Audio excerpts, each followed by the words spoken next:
Welcome to Caleb's Basketball Pod. First off, I want to start this podcast by apologizing for one day late. But hey, nonetheless, here we are. We keep having this discussion, this topic. It's going to be a different episode today. It's about the topic we keep talking about the face of the NBA. For who's going to be the face of the NBA, the Anthony Edwards not wanting to be the face of the NBA. It's going to be a little discussion on that. First off, I want to say, if you're growing up, little kid telling your parents, your mom, your dad, hey, I want to be in the NBA one day, you want, all those lights. You want the bright lights. You want everybody talking about you. This is so-and-so. You do the countdown shot in your head, the 3, 2, 1 gets it off. Oh, Caleb hits it. Something like that. Insert your name here. Something like that. You want that moment. You want it to be you getting all the talk, all the lights, everybody talking about you to be that guy. That's your dream when you grow up and want to be in the NBA. And now people are saying they don't want, like Anthony Edwards, I don't want to be the face of the NBA. LeBron saying, well, you sure you did? It comes a lot of criticism. There's always going to be criticism. It's just anything you do in life. You can work a standard job, a job that doesn't even mean anywhere close to anything like being in the NBA or being an actor or a football player or something like that. And you're going to get that criticism. The thing is, you can't let it bother you.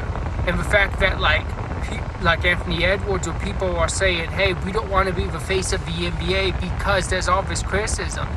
You have to block it out. You're always going to hear the criticism because people are jealous they can't do what you can do. That's what it comes down to.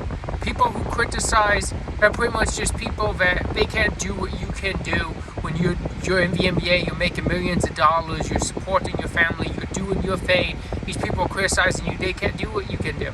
They're upset because they couldn't dribble a basketball. They didn't have the skill that you did to make it to where they are now. And now they're jealous that they can't be where you are. So yes, the criticism is going to come. The honor, the praise is going to come too. And those are the moments you have to live for.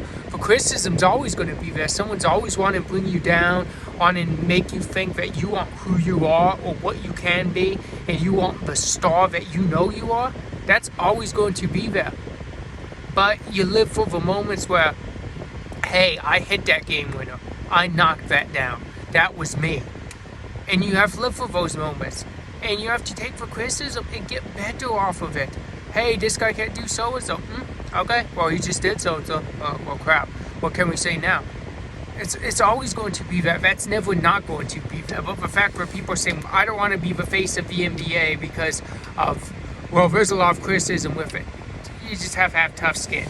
People nowadays, too many people just get thrown off and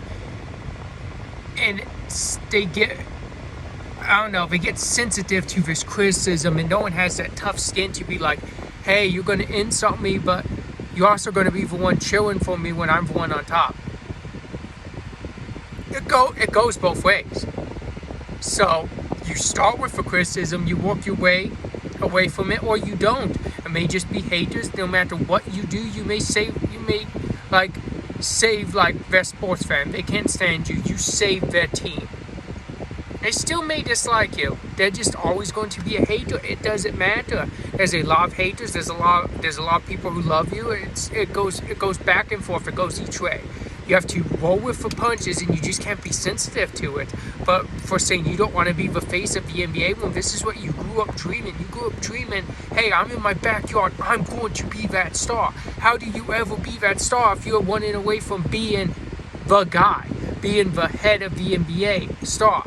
And maybe Anthony Edwards ain't him. I never really, to be honest, projected Anthony Edwards as the face of the NBA. He's not really who I would have picked. I think he's still at times too inconsistent. But there will be someone that will be the face of the NBA. I don't know if it will be an American player because a lot of people try to push for that. But if it's not an American player, you have someone like Victor Wembanyama that could possibly be the face of the NBA. I mean, there's a ton of guys out there just with that ability like Luka, I don't really think anyone would give it to Tatum, but Tatum's one heck of a basketball player.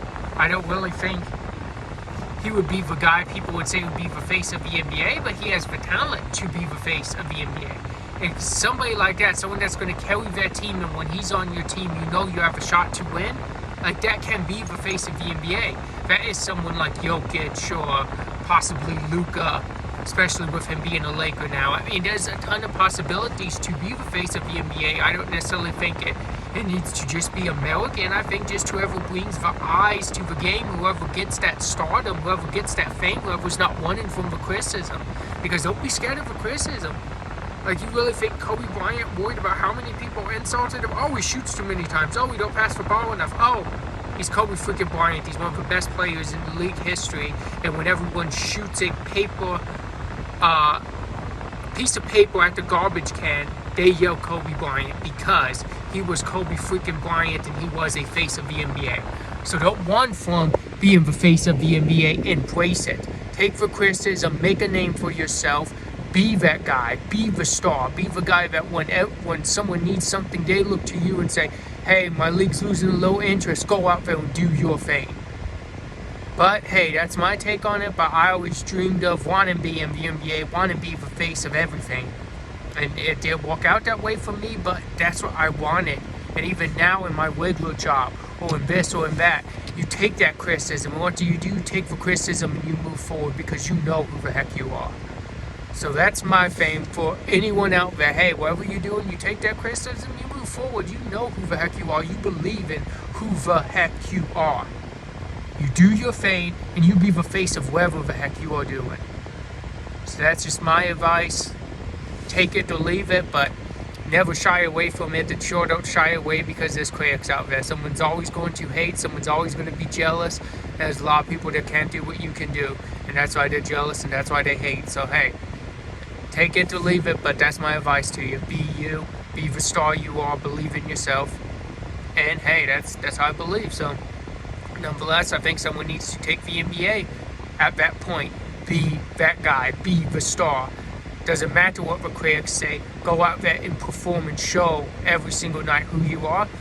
And that's what I would imagine. And whoever does that and whoever don't complain about the criticism, that's your face of the NBA.